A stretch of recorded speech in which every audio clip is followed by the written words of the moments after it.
যারা পাখি পালতে চান তারাই ভিডিওটা স্কিপ করবেন না, সম্পূর্ণ দেখুন, অজানা কিছু জানতে পারবেন আশা করি। পাখি সম্পর্কে সুবিধা অসুবিধা দুইটা বিষয় নিয়ে আলোচনা করব। আমার মনে হয় আমার কথাগুলো শুনে অনেকে পাখি পালতে চাইবেন যারা পাখি প্রেমী, আবার অনেকে পাখি পালা তো দূরের কথা, তার ধারে কাছেও যাবেন না। পাখি পালার ইচ্ছা আমার কোনো জীবনেও ছিল না। এটা আমার এক ছোট ভাই আমাকে গিফট করে। খাঁচার ভিতর আপনারা যে কিউট পাখিটা দেখতে পাচ্ছেন, এই পাখিগুলোর নাম হচ্ছে বাজিগার। বাজিগারের পাশাপাশি আমার আরও দুইটা কিউট পাখি আছে, যে পাখির নাম হচ্ছে প্রিন্স পাখি। পাখি পালার মজাই আলাদা, এটা একটা অন্যরকম আনন্দ, একটা অন্যরকম অনুভূতি, আগে জানতাম না।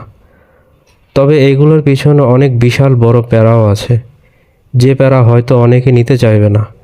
আপনারা হয়তো দেখতে পাচ্ছেন যে পাখির খাঁচার ভিতরে যে অবস্থা, নিচে নোংরা, এগুলো হচ্ছে পাখির বিষটা। তাছাড়া এরা খাবার এদিক ওদিকে ফেলায় বেশি। এগুলো প্রতিদিন পরিষ্কার করা লাগে, অন্তত 2 দিন পর পর তো পরিষ্কার করাই লাগে। এগুলো যে কত বড় প্যারা ভাই। তাছাড়া এদের পানি পাল্টানো লাগে। প্রিন্স পাখির পানি 2 দিন পরে পাল্টালেও হয়, কিন্তু বাজিগার পাখির পানি প্রতিদিন পাল্টাতে হয়। এটার বিশেষ কারণ হচ্ছে এরা ডিম দিয়েছে, তাদের বাচ্চা আছে, আপনারা শুরুতেই ভিডিওতে দেখতে পেয়েছেন।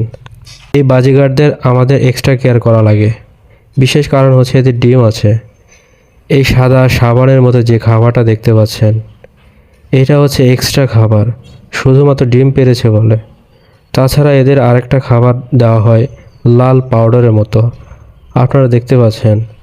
এই দুইটা খাবার এক কথায় গর্ভ অবস্থায় আমরা গর্ভবতী মায়েদের হরলিক্স কিনে খাওয়াই, যে ওই সেম কাহিনী, ওদেরকেও আমরা সাবানের মতো ওইটা আর লাল পাউডারের মতো ওইটা খাওয়াই।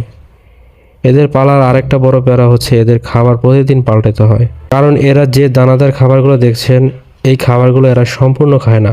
খাবারগুলো খেয়ে ছোচা বাহিরে ফেলে দেয়।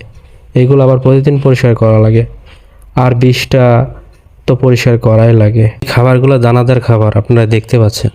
এই খাবারগুলো একটা কুলার মাধ্যমে, মানে আমাদের বাঙালিয়া কুলা, যে এই কুলার মাধ্যমে এই কুলার মধ্যে ঢেলে, এই কুলার দিয়ে ঢালার পরে আমরা এই কুলা দিয়ে ঝাড়ি। এই খাবারগুলো ঝাড়ার ফলে এই খাবার থেকে আপনার ছোচা বের হয়। আপনারা দেখতে পাচ্ছেন ছোচাগুলো, এগুলো আমরা ফেলে দিই। আবার পুনরায় এই খাবারগুলা ওদের খাবারের পাত্রের মধ্যে ঢেলে দিই। এই খাবারগুলো আবার তাদেরকে দেওয়া হয়। এইভাবে প্রতিদিন এই খাবারগুলা চেঞ্জ করা লাগে। পাখি পালার মধ্যে একটা আনন্দ আছে। সকালবেলা এরা কিচিরমিচির করে, দেখতে এবং শুনতে দুটোই ভালো লাগে। কিন্তু আমি খুব শীঘ্রই এই পাখিগুলোকে খোলা আকাশে ছেড়ে দেব, কারণ তাদেরকে বন্দিশালায় দেখতে আমার একদমই ভালো লাগছে না।